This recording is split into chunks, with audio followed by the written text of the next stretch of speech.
ಕ್ರಾಂತಿವೀರ ಸಂಗೊಳ್ಳಿ ರಾಯಣ್ಣ ಉತ್ಸವ ಜ್ಯೋತಿ ಯಾತ್ರೆಯನ್ನ ಎಂಕೆ ಹುಬ್ಬಳ್ಳಿ ಪಟ್ಟಣದಲ್ಲಿ ಮಂಗಳವಾರ ಭಕ್ತಿ ಸಂಭ್ರಮದಿಂದ ಸ್ವಾಗತಿಸಲಾಯಿತು.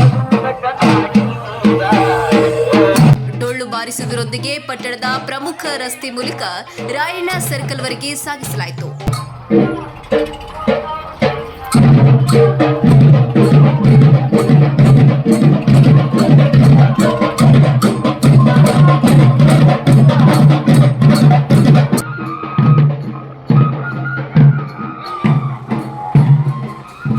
ಅಲ್ಲಿ ರಾಯಣ್ಣನ ಪ್ರತಿಮೆಗೆ ಹಾಗೂ ಉತ್ಸವ ಜ್ಯೋತಿ ಯಾತ್ರೆಗೆ